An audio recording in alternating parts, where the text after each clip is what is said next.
누가복음 15장 25절부터 32절까지입니다.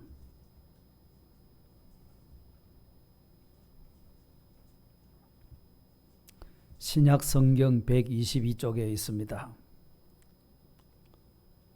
찾았었으면 제가 봉독하겠습니다.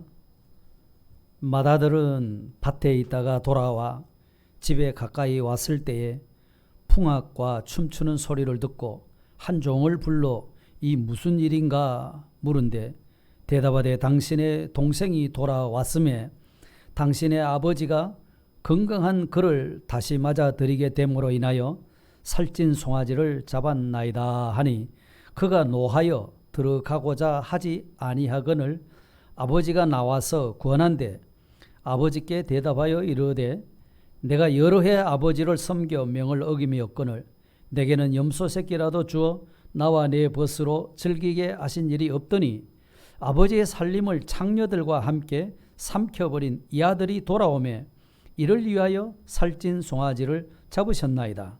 아버지가 이르되 예 너는 항상 나와 함께 있으니 내 것이 다 네 것이로되 이 내 동생은 죽었다가 살아났으며 내가 잃었다가 얻었기로 우리가 즐거워하고 기뻐하는 것이 마땅하다 하니라. 아멘. 여러분 돌탕 집탕 이런 말을 들어보셨나요? 돌탕 집탕. 돌솥밥에 설렁탕집이란 말인가? 돌탕 집탕이라는 말이 말이죠. 이거는 우리들 교회 김양재 목사님의 책 이름이 돌탕 집탕입니다. 왜 돌탕 집탕이라고 했는고 하니까 누가복음 15장을 근거로 해서 집을 나갔다가 돌아온 탕자 이야기. 또 하나는 집안에 있으면서 탕자가 된 아들. 그거를 말해서 돌탕 집탕이라고 말한 것입니다. 여기 둘째 아들이 집을 나갔다가 돌아온 이것은 세리와 죄인들을 나타내는 말씀이고 집안의 맏아들로 있던 큰아들은 말하자면 바리새인, 서기관 이런 사람들을 비유해서 말씀하신 겁니다. 그러니까 둘째 아들은 아버지 집을 떠났다가 돌아왔으니까 탕자라고 그렇게 말한 것이고 맏아들은 집안에 있으면서 탕자였던 겁니다. 그러니까 뭐 돌아온 탕자 이야기는 안 믿는 일반인들도 거의 내용을 다 알고 있는 그런 유명한 이야기입니다. 또 교회 안에서도 설교를 참 많이 했습니다. 또 우리는 많이 들었습니다. 그래서 누가복음 15장을 설교한다고 하면 돌아온 탕자 이야기구나 또 이렇게 생각하는 분들이 많습니다. 그러나 아버지 집안에 있으면서 탕자라? 여기에 대해서는 좀 의아해 하실 분도 계실 것입니다. 새벽 시간에 이 말씀을 한번 증거를 했었습니다. 근데 오늘 이 시간 다시 증거를 합니다. 이 말씀을 들으면서 나는 돌탕인가 집탕인가? 무슨 말이죠?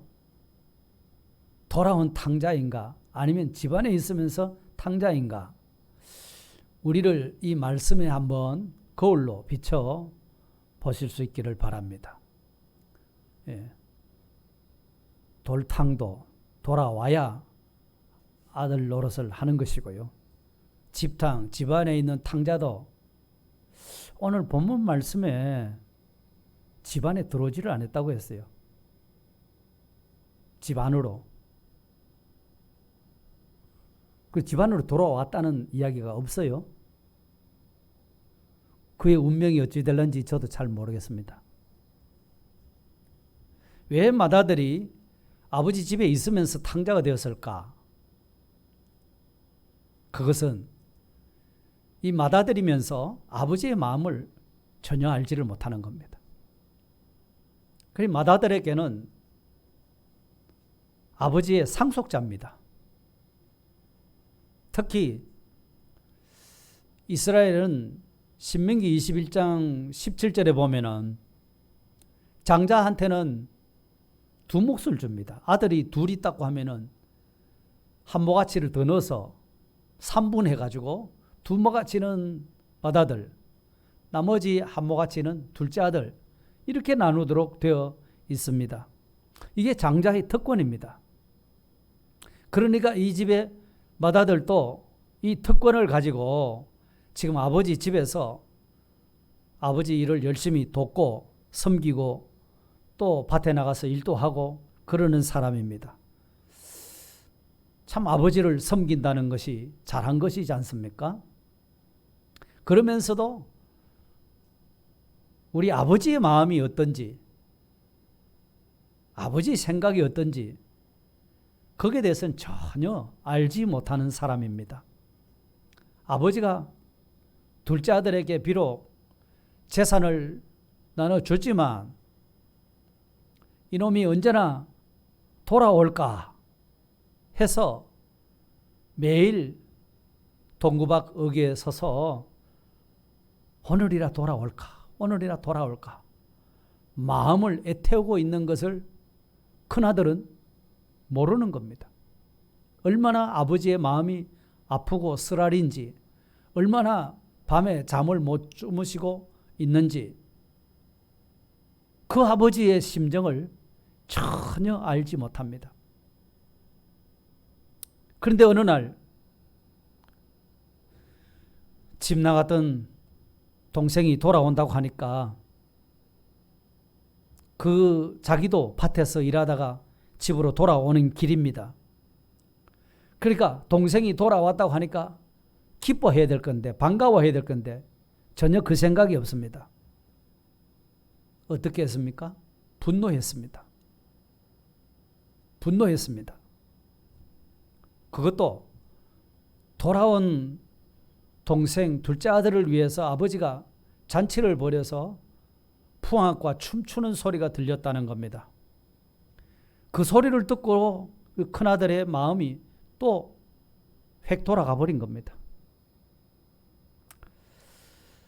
그래서 맏아들이, 큰아들이 말이죠, 자기 종을 불러서 물었습니다. 그때 묻는 것은 심판자의 입장에서 꼬치꼬치 캐물은 겁니다.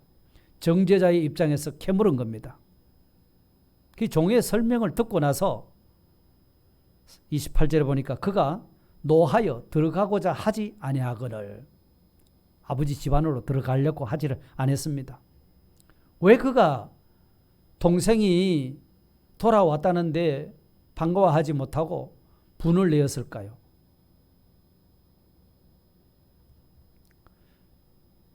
그 이유는 첫째는 동생은 환영받을 만한 가치가 없는 놈이다, 이렇게 본 겁니다. 형은 동생을 왜 그렇게 생각했는가?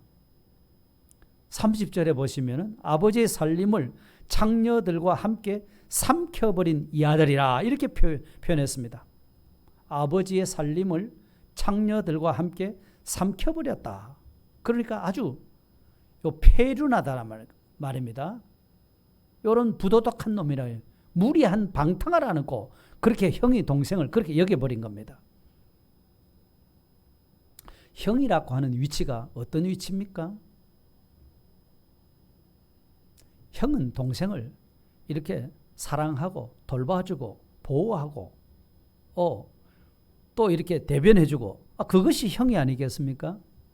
그런데도 불구하고 이 형은 동생을 아주 나쁘게 혹평을 한 겁니다. 누가복음 15장 여기에서 둘째 아들이 그 아버지 분깃을 받아가지고 갔어요. 갔는데 그냥 허랑방탕했다고 이렇게 표현했지, 창녀와 함께 아버지의 그 재산을 삼켜버렸다, 이런 표현은 없는 겁니다. 근데 형은 그 동생에 대해서 아주 나쁘게 혹평을 한 겁니다. 그러니까 맏아들은 이 기독교가 용서의 종교라는 것은 전혀 모르고 있는 겁니다. 예수님의 선물이 사랑이고 믿음이고 은총인 거, 이거 전혀 알지 못합니다. 그렇다고 하면 오늘 우리의 모습은 어떨까? 혹시 동생 같은 성도들, 둘째 아들 같은 성도 말이죠. 아버지 집의 재산을 허랑방탕에 다 날리고 온 동생 말이죠. 그런 성도, 그런 이웃을 아주 나쁘게 평하는 이런 일을 저지르고 있지는 않는지 물어봐야 합니다. 물론 마다들은 하나님 믿었습니다. 믿음도 있었습니다. 그렇지만 그 믿음은 사랑 대신에 증오하는 믿음입니다. 아주 못쓸 믿음이죠. 용서 대신에 정죄하는 믿음입니다. 이 큰아들의 믿음이 그런 믿음이라는 거죠. 그러니까 동생을 동생 취급 안 하는 겁니다. 저 나쁜 놈, 페루나 이렇게 정죄해버렸죠.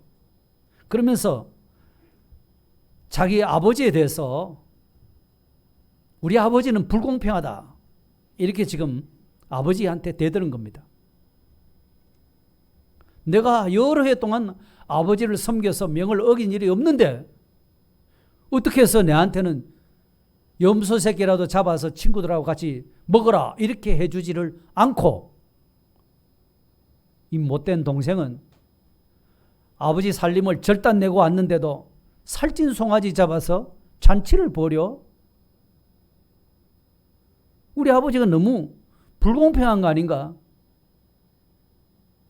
어떻게 보면은 그 맏아들이 하는 말이 일리가 있는 말입니다. 그렇죠? 논리로 따지자면 그렇지 않습니까? 그런데 우리 믿음이라고 하는 것은요, 빈틈없는 논리, 이론 가지고 만족할 수는 없습니다, 여러분.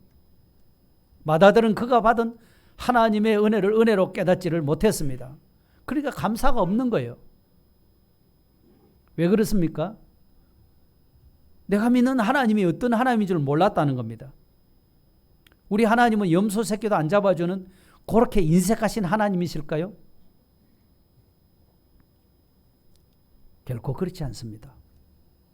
맏아들이든 둘째 아들이든 누구든지 살찐 송아지를 얼마든지 잡아서 기쁘게 해줄 수 있는 분이 우리 하나님이십니다. 가만히 생각해 보면 우리도 이 하나님 아버지의 은혜가 아닌 것이 없습니다. 하나님의 은혜가 아닌 것이 없습니다. 하나님 아버지의 은혜로 지금 살고 있는 겁니다. 베드로도 처음에 예수님의 부름을 받아서 따라다녀 보니까 별 자기 마음에 만족한 것이 없었어요. 에라이, 나는 고기를 잡으러 갈란다 하고서 가버렸죠. 그래서 밤새 끝 잡았는데 몇 마리 잡았습니까? 한 마리도 못 잡았습니다. 한 마리도 못 잡았습니다. 그런데 예수님 찾아오셔서 깊은 데 가서 그물 던져서 고기 잡아라 이렇게 말씀하셨거든요. 그런데 고기가 내가 잡는 어부인데 한 마리도 못 잡는데 당신은 목수인 사람이 고기 잡으라고요? 아마 속으로는 그런 빈정하는 마음이 있었을 것입니다. 선생님 말씀하시니까 내가 그물 던지는데 안 잡히면 선생님 책임지시오 하고서 그물 던졌죠. 그런데 어떻게 됩니까? 갈릴리 바다에 고기가 베드로가 던진 그 그물 안에 다 들어왔죠. 그물이 찢어질 것 같았습니다. 그렇게 베드로도 주님을 똑바로 못 믿고 반신반의하는 그런 베드로였지만 풍족하게 고기가 잡히도록 해주신 분이거든요. 베드로가 철저하게 믿음 가지고 순종해서 그물 던져서 고기 잡은 줄 아십니까? 아닙니다. 어떻게 압니까? 그가 고기 잡은 다음에 예수님 앞에 무릎을 꿇은 것을 보면 압니다. 주여, 나는 죄인으로소이다. 나를 떠나시옵소서. 나는 당신의 제자가 될 자격이 없습니다. 왜? 예수 선생님의 말씀을 안 믿었다는 거잖아요. 그러니까 고기 잡힌 것을 보니까 진짜 선생님은 선생님인데 내가 안 믿었어. 나는 죄인이라는 거잖아요. 얼마든지 그런 죄인이라도 하나님은 넉넉하게 고기를 잡도록 해 주실 수 있는 그런 하나님이십니다. 이 주인공, 오늘 본문의 주인공 맏아들, 오랫동안 아버지를 모시고 있으면서 아버지가 살찐 송아지 잡아주시는 그런 하나님이신 줄은 몰랐다는 겁니다. 그러니까 감히 아들이 아버지를 원망하고 있는 겁니다. 마찬가지지요. 오늘 우리들도 하나님의 마음, 하나님의 은혜를 알지 못하고 깨닫지 못하면은 모든 것이 불평이고 불만이고 미움이 생기고 저주하고 싶고 이렇습니다. 왜 그렇습니까? 하나님을 알지 못하고 하나님께서 베푸신 은혜를 깨닫지를 못하기 때문에 그런 겁니다. 은혜의 샘이 딱 막혀버렸어요. 그러니까 그 마음에 감사가 들어올 구멍이 없는 거예요. 참 불행한 것입니다. 우리는요, 나 같은 죄인을 하나님이 구원해 주셨다고 하는 이 사실, 이거 한마디 때문에 우리는 평생 감사하면서 살아야 될 사람이지 않습니까? 우리가 뭐 때문에, 뭐 잘한 것이 있어가지고 우리가 구원받을 수 있는 자격이 됐습니까? 전혀 그런 거 없었습니다. 그런데도 불구하고 하나님이 구원해 주셔서 당신의 아들로 삼아 주신 것 아닙니까? 이걸 생각할 때 우리 마음에 감사가 솟구치고 샘물이 터지는 거지 않습니까? 그런데 맏아들은 그게 없어요. 나는 아버지 집에서 열심히 순종했다, 이것뿐인 겁니다. 그러니까 불평이 가득하지요. 참 우리가 신앙생활 하면서 중요한 부분이 바로 이런 부분입니다. 정말 하나님이 어떤 분이시며 하나님이 나한테 어떤 은혜를 주셨는가, 이걸 알고 감사하는 것이 가장 중요한 것입니다. 이 감사가 식어졌어요. 그러니까 동생을 보니까 아버지 재산 다 날렸는데, 이 생각이 들어오는 겁니다. 그러니까 분노만 찾지 아버지 사랑을 전혀 모르고 있습니다. 아버지 은혜를 모르고 사는 겁니다. 아버지 혜택을 모르는 겁니다. 아버지가 지금 맏아들한테 동생보다 꽃배기로 주려고 하는 그 사실조차도 지금 망각하고 있는 겁니다. 아버지를 너무 몰랐다는 겁니다. 아버지의 은혜를 너무 몰라서 지금 전혀 감사가 없고 그런 사람이 맏아들입니다. 자, 오늘 우리가 이런 맏아들 같은 신앙이라면 우리가 바로 맏아들 탕자인 겁니다. 둘째, 맏아들이 탕자인 것은 아버지 집안에 있으면서도 탕자인 것은 동생을 사랑할 줄 몰랐다는 겁니다. 본문 말씀에는 맏아들이 아버지를 충성스럽게 섬겼다든가 동생을 진실로 사랑했다, 이런 흔적이 전혀 기록에 나오지를 않습니다. 오직 형이라는 사람이, 맏아들이라는 사람이 불평하고 분노만 가득 찬 것이 나와 있습니다.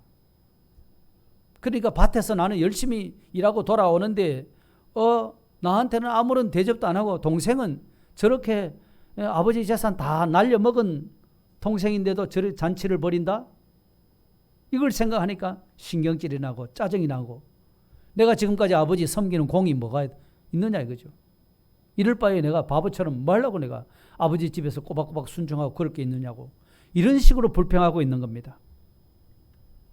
믿음이 떨어지면요, 사탄이 벌써 압니다. 우리 마음을 탁 사로잡아서요,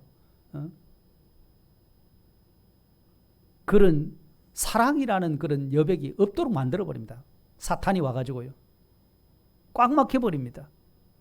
나는 그냥 예수님 믿었으면 됐고, 그렇게 열심 내서 충성할 게 뭐가 있느냐, 주일 예배 드렸으면 됐고, 영상으로 예배 봤으면 됐지, 예배가 보는 겁니까? 그러놓고 내가 교회에서 열심히 일하고 봉사하고 섬기고 그래 할 게 뭐가 있나? 이렇게 됩니다. 여러분, 우리는 누굽니까? 하나님의 아들들입니다. 하나님의 자녀들입니다. 로마서 8장 17절에 보시면은 자녀이면 곧 상속자, 곧 하나님의 상속자라고 했습니다. 우리가 하나님의 상속자입니다. 하나님의 상속자가 어느 정도 그 대우받는 상속자인지 아십니까? 그리스도와 함께한 상속자라고 했습니다. 예수님이 대우받는 것과 똑같은 대우를 받는 상속자입니다. 그래서 31절 본문에 너는 항상 나와 함께 있으니 내 것이 다 네 것이로다. 내가 예수 믿는 사람으로서 하나님의 자녀가 되었으면 하나님은 내 것이다, 네 것이다. 이렇게 말씀하신다는 겁니다. 아버지 것을 다 통째로 너한테 맡긴다. 이런 아버지의 사랑 전혀 모르고 사는 겁니다. 큰아들이. 그런데 동생은 아버지가 세상 떠나기 전에 만일 아버지가 돌아가시면은 자기한테 돌아올 분깃, 그러니까 아버지 재산의 3분의 1 요거 받아가서 홀랑 다 날리고 왔습니다. 동생 거는 없습니다 이제. 그런데 나머지는 누구 것입니까? 나머지는 누구 것이죠? 큰아들 거예요. 큰아들 거. 아이 큰아들 건데 동생이 왔다고 해서 송아지를 잡아? 그 송아지는 누구 거죠? 아버지 돌아가시면 내 건데 잔치를 벌여? 이런 음식의 값은 내 재산에서 지금 까내려 가는 거 아니냐, 이런 계산을 지금 하고 있는 겁니다. 큰아들이 말이죠. 그러니까 지금 아버지 잔치 벌이고 뭐 이제부터 앞으로 동생이 살아가는 거는 내 돈 가지고 쓴다. 참 머리가 빠릅니다요. 그러니까 못마땅할 수밖에 없지요. 동생을 동생으로 여길 마음이 전혀 없는 겁니다. 사랑할 마음이 전혀 없는 겁니다. 악한 마음입니다. 자기 종이 물었습니다. 종이 말하기를 당신의 동생이 돌아왔습니다. 이랬거든요. 종이. 아버지도 네 동생이 살아서 돌아왔다. 이걸 이야기했습니다. 그런데 형은 뭐라고 했죠? 형은 뭐라고 했습니까? 뭐라고 했죠? 한 번도 내 동생이라는 말 안 했습니다. 내 동생이라는 말 안 했습니다. 30절에 보면 이 아들, 그래서 이 아들, 누구의 아들이라는 말입니까? 당신의 아들.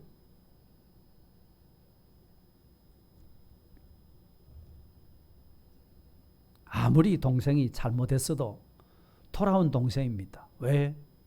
피를 나눈 형제이기 때문에. 안 그렇습니까? 아버지 사랑을 보십시오. 32절에 이 내 동생은 죽었다가 살아났으며 죽었다가 살아난 네 동생이다 그럽니다. 그 말은 네가 사랑해야 될 네 동생이다. 네가 사랑해야 될 네 동생이고 네 이웃이다. 이런 말씀입니다. 자, 그렇다고 하면은 우리는 믿음의 동생 같은 성도들이 있습니까? 없습니까? 내 믿음의 동생 같은 성도들, 내보다 믿음이 어린 성도들, 그리고 이런 이웃들 향해서 얼마만큼 우리가 마음을 비우고 얼마만큼 동생을 맞을 준비가 되어 있느냐 이 말이죠. 동생이 들어올 틈이 있습니까? 없습니까? 우리 마음에. 이 형은 동생을 그렇게 받아들일 마음은 커녕, 사랑하기는 커녕 무섭게 정죄하고 있습니다. 아버지 살림을 창녀와 함께 다 날려먹은 사람이다. 못된 놈이다. 폐륜하다. 자, 이렇게 여기는 겁니다. 그러니까 그의 마음속에 사랑을 알지 못합니다. 감사가 없습니다. 동생을 사랑하지 않는 것, 이것이 그야말로 얼마나 잘못된 생각인지. 우리로 말하면 교회 안에서 저 인간은 저래서 사랑 못하고 이 인간은 이래서 사랑 못하겠고 하나도 내 마음에 드는 인간이 없다. 이런 식의 성도라 그 말씀입니다. 맏아들이. 우리 성도님들 가운데 그런 분은 안 계시겠죠. 아버지 사랑을 알지 못하고 감사도 할 줄 모르고 동생, 미흡한 동생, 부족한 동생, 허물 많은 동생, 실수하는 동생 덮어줄 줄 모르고 그 동생을 향해서 총을 겨누니 집안에 있는 탕자가 아니고 무엇입니까? 아버지는 그 큰아들을 어떻게 생각했습니까?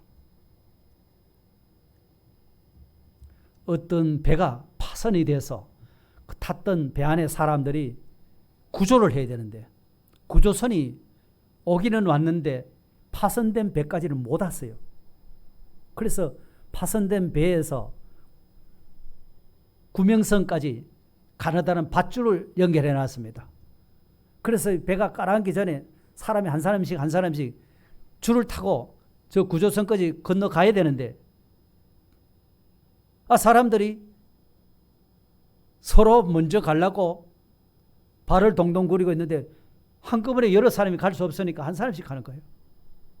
그런데 맨 나중에 발을 동동 구르면서 맨 나중에 나타난 사람이 누구냐 하면은 자기가 가진 금부치가 하도 많아서 그걸 버려두고 갈 수가 없으니까 구조선 쳐다봤다가 금덩어리 쳐다봤다가 구조선 쳐다봤다가 금덩어리 쳐다봤다가 이러다가 자기가 제일 늦게 가게 된 겁니다. 그래서 금덩어리를 안 되겠다. 내 허리에 차야 되겠다. 하고서 다 뺑 둘러가면서 금덩어리를 찼습니다. 차고 그 줄을 타고 가는데 하도 무거워서 줄이 끊어져 버렸습니다. 여러분, 무엇이 중한디? 라는 말 들어보셨어요? 무엇이 중한디? 여러분, 금덩어리가 중하겠습니까? 그런 경우에서 사는 것이 중요하겠습니까?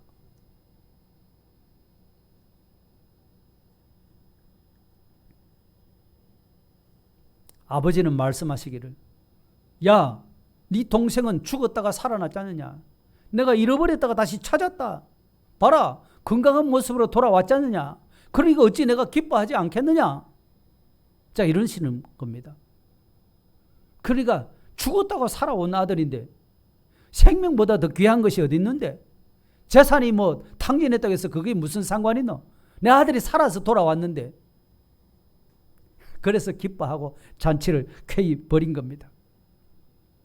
그러나 형은 지금 내 재산이 축나고 있다. 이 계산 때문에 동생을 받아들일 마음이 없어진 겁니다. 그 받아들이는 아버지를 지금 탁 미워하고 있는 겁니다. 여러분, 우리 하나님은요, 물질보다 영혼을 사랑하십니다. 물질보다 영혼을 사랑하십니다. 우리 하나님의 한 영혼을 어느 정도로 사랑하신다고 했죠?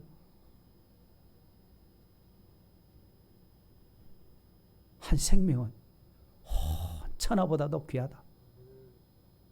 그렇게 여기는 우리 하나님 아버지십니다.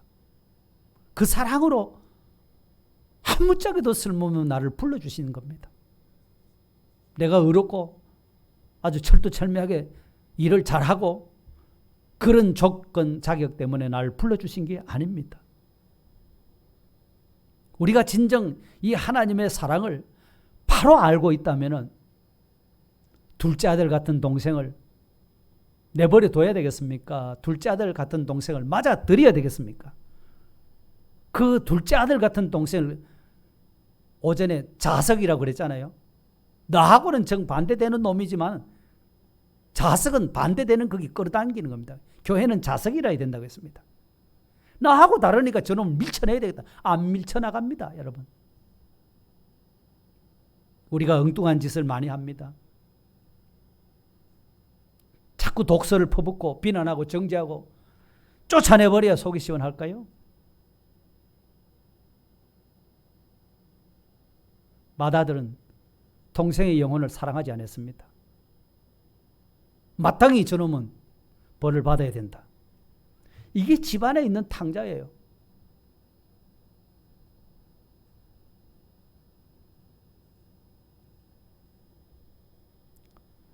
그는 겸손할 줄을 몰랐습니다. 세 번째.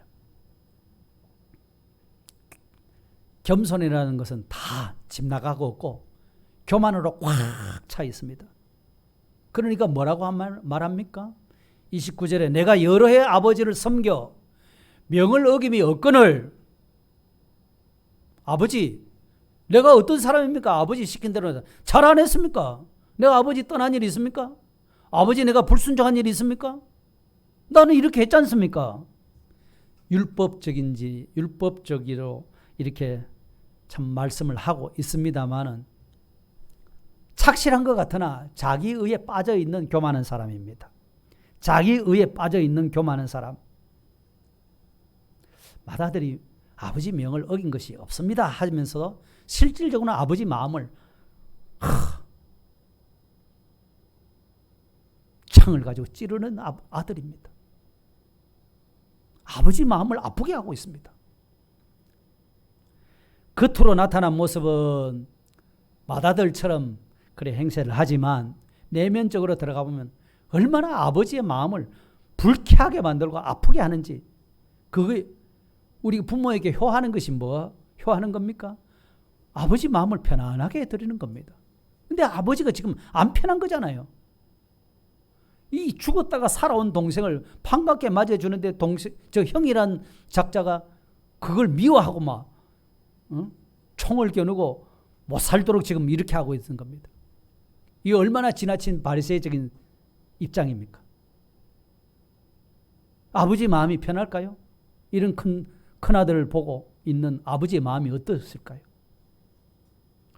누가복음 18장을 한번 가보면은 그게 바리새인과 또 세리 죄인이 기도하는 모습이 나와 있지요. 그때 바리새인은 어떻게 기도했습니까? 서서 따로 기도했다고 했습니다. 누가복음 18장 그게 몇 절입니까? 11절에 서서 따로 기도하여 이르되 뭐라고 기도했습니까? 한번 읽어보겠습니다. 시작. 나는 다른 사람들 곧 토색, 불의, 간음을 하는 자들과 같지 아니하고 이 세리와도 같지 아니함을 감사하나이다. 그 뒤에 뭐라고 했는가 하니까 나는 일에 2번씩 금식하고 또 소득의 11조를 드리나이다. 내 부족한 것이 뭐가 있습니까? 이런 표현입니다. 나 잘못한 것이 없잖아요. 예수님께서 그렇게 말하는 바리새인을 향해서 예수님의 지적이 뭔지 아십니까? 마태복음 23장에 가면은 화 있을진저 외식하는 서기관과 바리새인들이요 7번이나 말씀합니다. 화 있다 너는. 마태복음 23장 25절에 화 있을진저 외식하는 서기관과 바리새인들이요 장과 대접의 겉은 깨끗이 하되 그 안에는 탐욕과 방탕으로 가득하게 하는도다. 그 사람의 인생 치부를 예수님이 쿡 찌르신 거예요. 우리 예수님께서도 계시록 2장 3장에 가면 7교회에 대한 말씀이 나옵니다. 그 가운데 라오디게아 교회에 대해서 말씀하시기를 계시록 3장 17절에 뭐라 했습니까? 나는 부자라 부유하여 부족한 것이 없다 하나, 이거 라오디게아 교회 성도들의 생각입니다. 그런데 예수님은 뭐라고 하시죠? 내 공고한 것과 가련한 것과 가난한 것과 눈먼 것과 벌거벗은 것을 알지 못한다. 참 얼마나 답답하신 일입니까? 이렇게 주님과 정반대로 자신을 평가하고 있는 겁니다. 얼마나 교만한 일입니까? 둘째 아들이 돌아왔을 때 아버지는 죽었다가 다시 살았고 잃었다가 다시 얻은 아들이라고 말했습니다. 그런데 맏아들의 표현은 어떻습니까? 아버지 살림을 창녀와 함께 다 먹어버린 아들입니다. 이렇게 무섭게 심판주가 되어버렸습니다. 이것이 참 그리스도인의 진정한 모습일까요?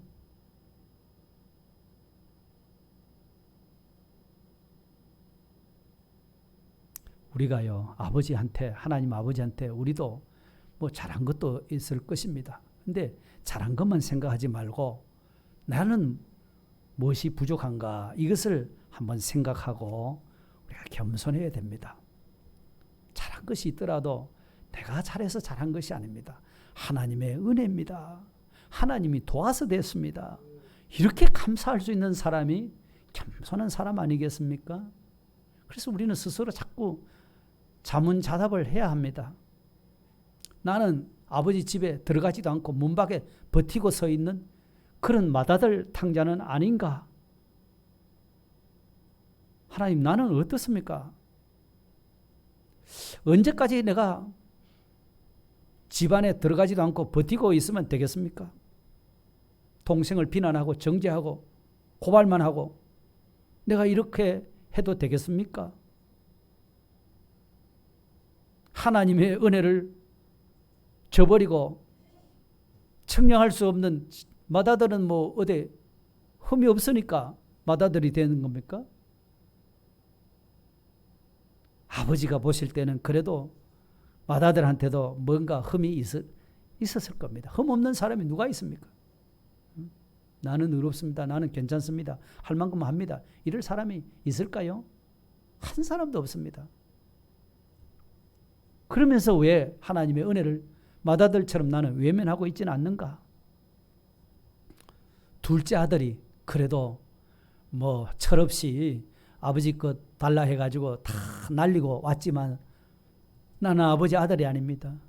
나는 아버지 집에 품꾼의 하나로 봐주십시오. 이러면서 돌아온 그 둘째 아들처럼 맏아들 된 우리도 정말 빈손 들고 주님 앞에 우리가 이렇게 엎드려야 될 겁니다. 내 속에 이런 못된 교만이 꽉 차 있습니다. 100번 1000번 겸손한 마음으로 살겠으니 하나님 용서해 주십시오. 이렇게 돼야 집안에 들어갈 수 있었을 겁니다. 근데 그게 없어요, 맏아들은. 그러면 아버지가 집으로 억지로 끌어들였을까요? 그냥 내버려 뒀을까요? 이건 어떻게 된지 잘 모르겠습니다. 맏아들.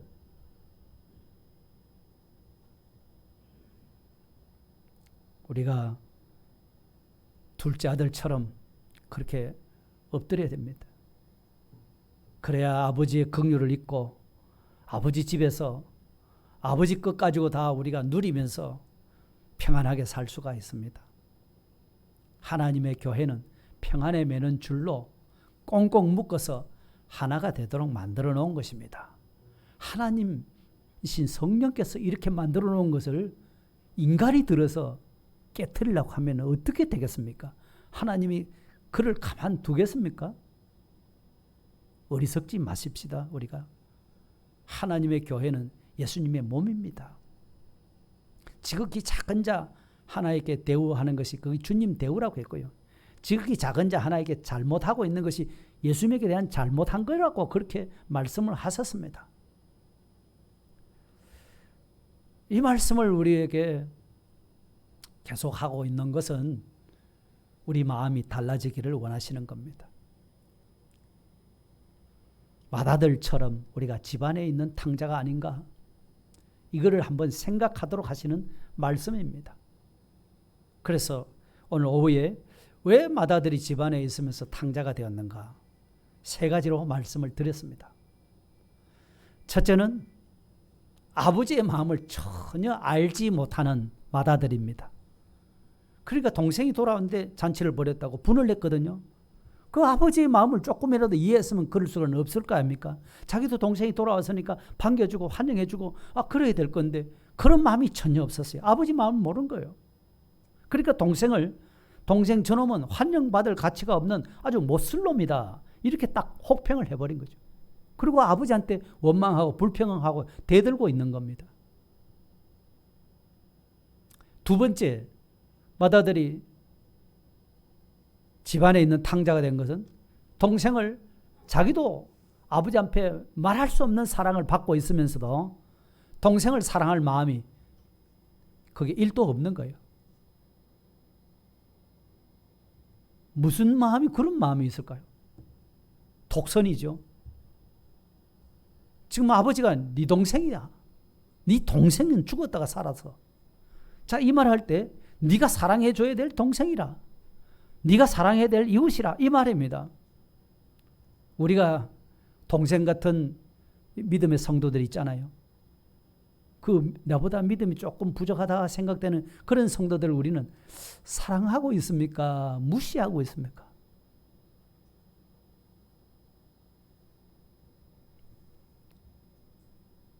그리고 맏아들이 또 집안에 있으면서 탕자된 것은 그가 겸손할 줄 모르고 교만했습니다. 나는 이만큼 아버지한테 했습니다. 나 할 만큼 했습니다. 이거거든요. 자기의에 빠져 있습니다. 실상은 아버지 마음을 아프게 합니다. 네 행동을 이렇게 저렇게 하고 밭에 가서 일하고 그것도 좋다는 겁니다. 그러나 너는 그 일을 하면서 내 마음을 아프게 한다는 겁니다. 그 아버지의 마음이 아프겠습니까? 안 아프겠습니까? 동생을 사랑하지도 않고 천하 폐류나 여기고 동생으로 여기지도 않고 사랑할 마음도 없는데 아버지가 생각할 때는 둘째도 아들이고 큰아들도 아들이잖아요. 바리새인적입니다. 자기 잘한 것만 생각하고 자기 부족한 것은 자기가 아버지한테 어떻게 하고 있는가, 아버지 마음을 헤아리지 못하고 교만하고 짝이 없습니다. 하나님은 겸손한 자에게 은혜를 베풀어 주신다고 말씀하셨습니다. 이 말씀을 제가 하는 것은 누구를 치려고 하시는 말이 아닙니다. 누구든지 듣고 이 말씀이 걸린다 싶으면 회개하면 됩니다. 누구든지입니다. 아멘 되면 아멘으로 그렇게 하시면 됩니다. 왜 나보고 저런 설교를 하지? 그렇게 생각되시는 분은 회개하라고 그러시는 겁니다. 우리가 하나님 말씀을 듣고 말씀대로 살려고 해야 되지 않습니까? 김 목사가 뭐 억지 주장하고 그러면 안 되죠. 어제도 말씀드렸지만 성부, 성자, 성령께서 우리를 불러서 그리스도의 몸이 되게 해주신 거예요. 한 형제가 되게 해주신 거예요. 너는 형이고 나는 동생이고 이를 만들어준 거다 이 말입니다. 그거를 우리가 알지 못하고 믿음의 동생을 홀대하고 기억하라도 내가 반박을 하고 갚으려 하고 그거는 아버지 마음을 전혀 모르는 거잖아요.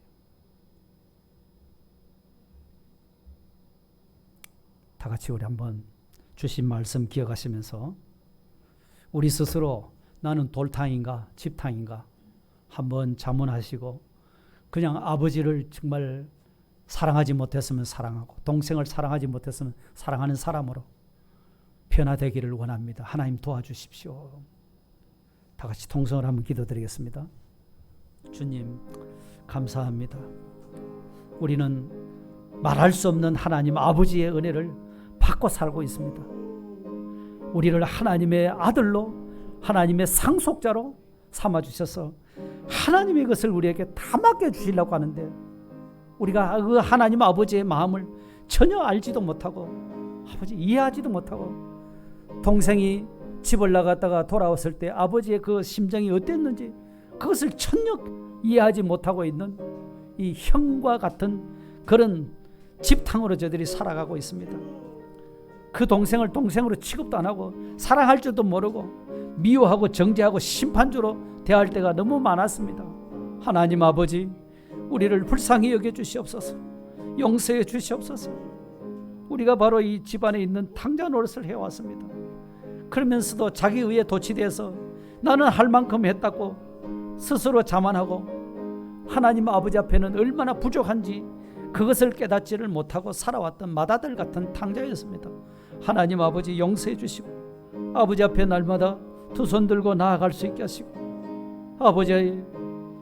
아버지께서 피 흘려 사랑하시고 구속하시고 주님의 몸된 교회되고 형제와 동생이 된 주 안에서 형제된 우리들을 정말 아낌없이 사랑하고 위해주고 도와주고 세워줄 수 있는 그런 사랑하는 형제들이 되게 해주시고 사랑하는 형제 동생이 되도록 하나님 축복해 주시고 우리 모든 성도들이 한 몸을 이루어서 한 마음을 가지고 한 아버지를 기쁘시게 해드리며 오늘 이 험난한 세상을 형제는 강하다는 그 힘 가지고 세상을 이기게 하여 주시고 세상을 변화시켜 나가는 여기까지 갈 수 있도록 피로 값주고 사신 우리 원동교회를 주님이 기억하시고 붙들어 주시고 축복하여 주시옵소서. 우리 구주 예수 그리스도의 이름으로 감사하오며 기도드리옵나이다. 아멘.